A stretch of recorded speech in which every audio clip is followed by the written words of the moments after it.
Hey everyone, welcome to episode 40 of Cryptidiots. My name's John, and I'm recording a quick preamble here for YouTube because in the episode you're about to hear, I was alone because Dan abandoned me. And perhaps as a result of the emotional distress I was going through, I forgot to record video. So, to make sure that we have a video here for our YouTube audience, I set the episode audio to visuals of some public domain cartoons. So, hope you enjoy those. The cartoons have absolutely nothing to do with the episode. Bye. Hey everyone, and welcome to a very special episode of Cryptidiots, the show where two big dumb idiots talk about the mysterious and the unknown. Now, what's especially mysterious about today is that there's only one big dumb idiot, and today I am feeling a little bit like Penelope. I know you're probably thinking that I'm referring to the Penelope that we covered on a previous episode of Cryptidiots, who is a radioactive giant woman. Not her. I'm feeling more like the Penelope of classic Greek literature, the one who was abandoned by Odysseus when he went to war. Much like Odysseus, Dan has gone to war in a sense. He had a business trip. He also seems to have upset the gods because they blew him off course. He had flights that were canceled, flights that were missed, but certainly also the gods played a role in that. So, like Odysseus's wife Penelope, I am eagerly awaiting his return. I will be entertaining suitors to replace him, of course, in the event that he is dead. We'll give Dan some time. We'll give him some time to come back. If he does return, who's to say I'll know that it's Dan and not someone trying to claim the throne of co-host? I will have to make him do some sort of test. Spoilers for the Odyssey, which is several millennia old, but at the end of the Odyssey, Odysseus is tested by Penelope. He has to do a party trick that he's famous for. Only he can do it, and only he can string his mighty bow. So she has all the suitors try. They fail, and then a lowly beggar says, "I'd like a shot at that." And lo and behold, it was Odysseus, and then he killed everyone. So I'm going to have to come up with a similar test for Dan. I don't know that he has any skills like that. I have seen him play arcade games really well. So that's one option. We'll cross that bridge when we get to it, I guess. Again, could be any time between tomorrow and 20 years. So I might be doing this podcast solo for the next 20 years. Importantly, we wanted to make sure that you, our loyal listeners, didn't miss an episode. So it is just going to be me this week, but I have a lot to talk about. I bring up the Odyssey because Christopher Nolan's The Odyssey was released this week, and it had a incredible theatrical opening weekend. It has earned $125 million already domestically, $260 million worldwide. Huge success. Everyone seems to love it. Everyone I saw the movie with gave it a 10 out of 10. I said 7 out of 10. But I also was the only one who was familiar with the story of the Odyssey. So I kind of knew where it was going. I had certain expectations, and at times it exceeded them. At times it fell short. I found the American accents incredibly distracting. I do feel like I enjoy historical epics more when they use the British accent. I think that might be called received pronunciation. I do find that it gives historical epics some gravitas. And when Tom Holland is going, "I can't wait for my dad to come home," that's not really like something that makes me feel like we're watching an epic tale that has been passed down through song and poem across generations and across millennia. But it did seem to work for everyone else. Highly recommend going to see it. So just a quick recap of what the Odyssey covers. It is a retelling of the poem attributed to Homer. When Odysseus begins his journey back home after the war, he decides to take a different route. Seems like a really dumb decision. I don't know what he was doing. Instead of just going back with the entire fleet the way that they came. So they need to get some provisions for the rest of the journey. And they stop at this island, and they see that there are sheep. There's a whole herd of sheep, and they follow these sheep into a cave. This cave happens to belong to Polyphemus, who is a man-eating Cyclops. We're going to talk a little bit more about Polyphemus and about Cyclops in general. More on that later, but that is going to be kind of the headlining cryptid for today, albeit a short one. And we're not going to make the Cyclops eligible for a cryptid off because I can't make those kinds of decisions by myself. Before we get into that, the first crypt tidbit I have today is actually a follow-up on the crypt tidbit that I shared in last week's episode. Last week I talked about how the character Siren Head has been acquired to make a film about it.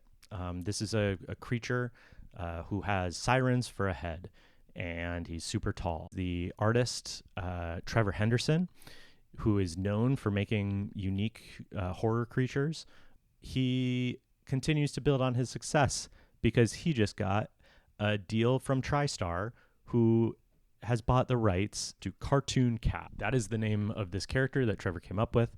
It's a horror creature that he created in 2018. It's a black cat with rubber hoses for limbs, apparently.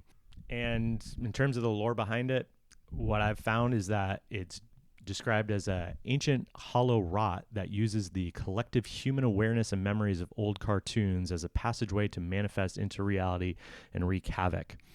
I don't know what that means, but as I think about it, that's kind of how Pennywise the clown in It operates. A lot of people think he's named It. He's not. His name is Pennywise. I know you all thought I was wrong, and he's talking about It the clown. It's not its name. Pennywise is his name. So I don't know how they're going to make this into a movie, but pretty cool that they're going to try. Pretty cool that they are saying, hey, Trevor, what else you got for us? We loved the thing that has sirens for heads. And he said, how about Cartoon Cat? And they said, that sounds amazing. And so, yeah, that's the latest on this scramble to find horror creatures from across the internet and turn them into movies to reach the young folk. All right, so the other big news this week in the cryptid world and the world at large is none other than Jimothy. Now, Jimothy, for those who don't know, is a raccoon, and he has appeared in Seattle, and he went viral because he looks crazy. So Jimothy is a raccoon. He does exist. He is not a cryptid, but Jimothy has a spinal condition. It's a congenital condition that causes him to basically have a short spine. He looks like if a raccoon ran Wile E. Coyote style into a wall and got smushed into a compact accordion version of a raccoon. And he has long legs for some reason too. He looks like a different species, but he is a raccoon and he hangs out with his raccoon buddies and he does raccoon things. He seems to be having a normal raccoon life, which is great. But he has this illness that causes him to look, honestly, a little creepy. He's just all torso and neck with a raccoon face. And I highly, highly recommend you stop what you're doing and find some Jimothy footage because it's delightful. He's scampering about and he's just this little raccoon torso with a face. It's the best way I can describe it. The Seattle Mariners appear to be putting Jimothy on the Jumbotron. They have adopted him as kind of an unofficial mascot, which is good because I think their logo and mascot right now is a compass. Like, at least make it an old sea captain. If you're going to be called the Mariners, consider changing your name to the Seattle Jimothys. I think that'd be interesting. As this story has gained traction, people have said, oh, I actually saw that raccoon like years ago. So he has been around for a while, which again, it's great. I think he's like doing okay, which is good because you see this thing and you're like, that thing, it's not going to make it. But apparently it is. Jimothy is also a good reminder for us as cryptid enthusiasts. It is highly possible that a lot of real cryptid sightings are actually animals with congenital diseases. Not a happy fact or thing to think about. I would prefer to think that there's, these mystical species out there rather than just people are seeing like some sick deformed animals. But I think it's important to acknowledge all the Jimothys of all creeds and statures that might be roaming around out there in probably incredible pain. Anyway, we at Cryptidiots are wishing Jimothy a long and healthy life. I hope the fame doesn't go to his head. I don't think it will. He seems like a high character type of guy. Thank you to friend of the pod, Haley Craven, for flagging that medically tragic cryptid.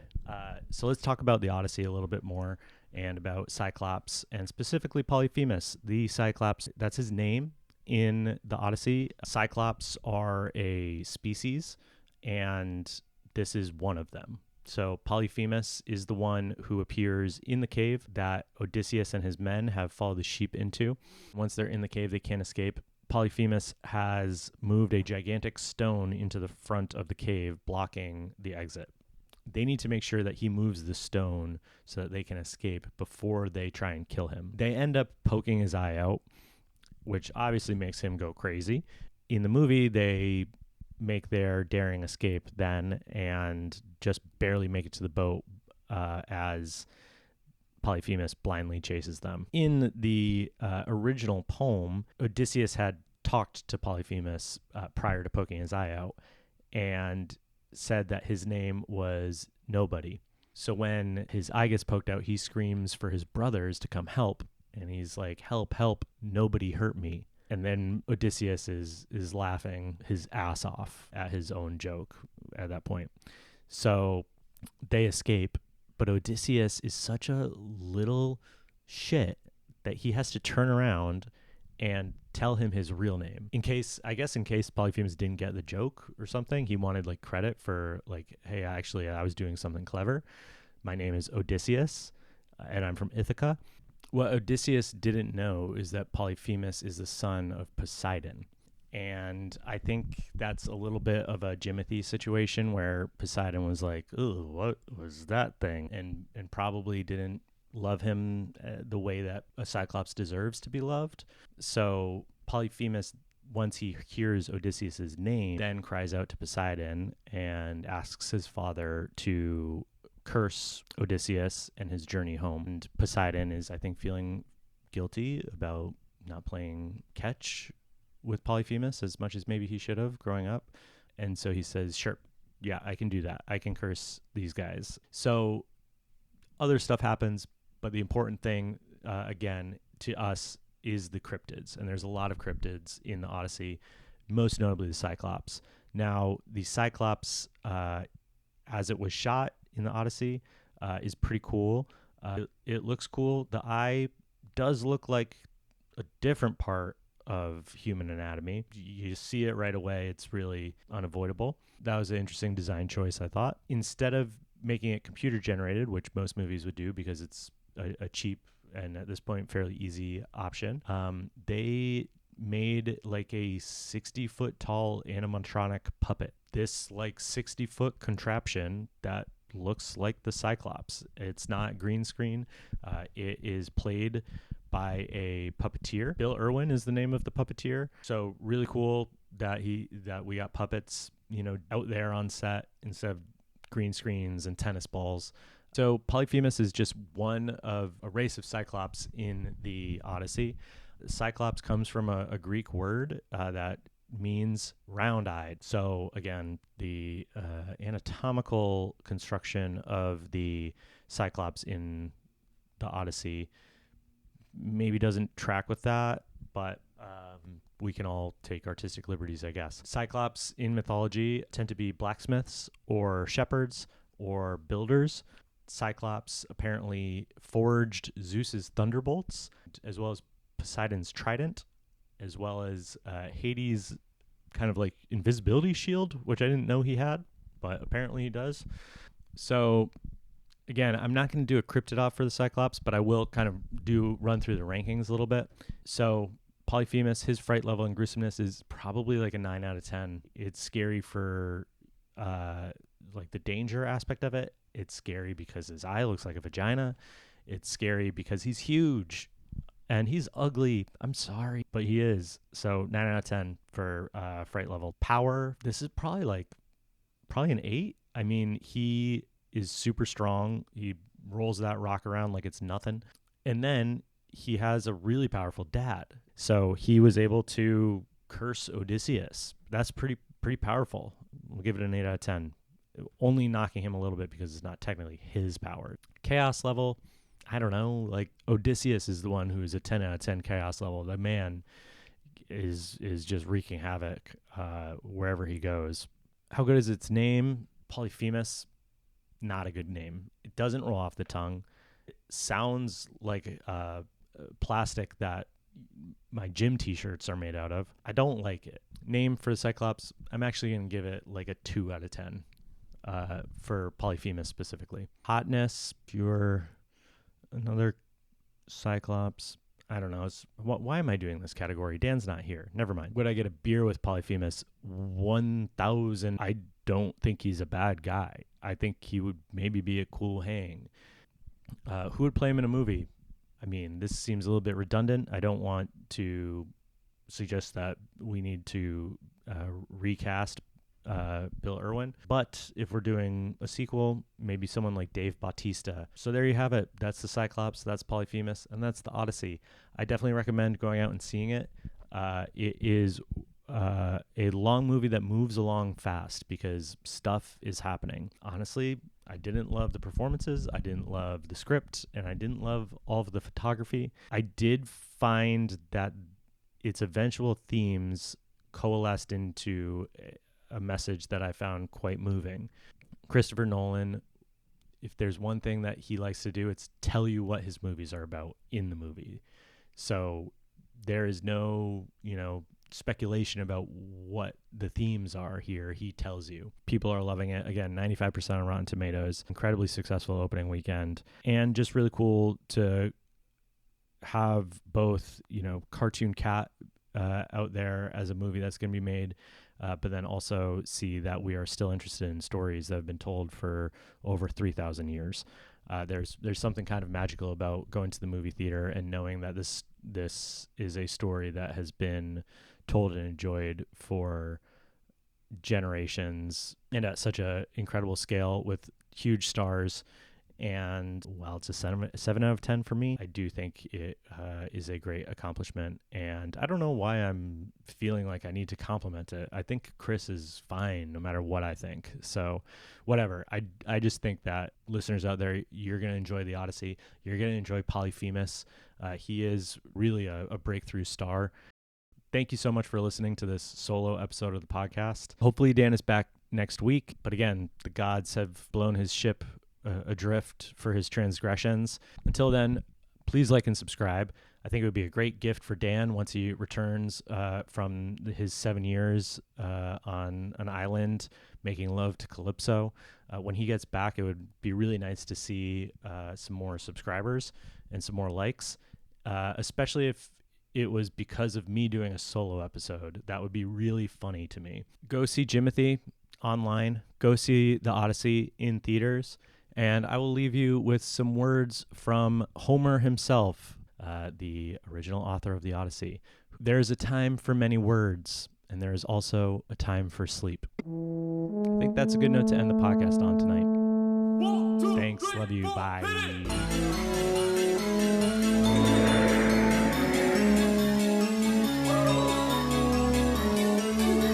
Hey.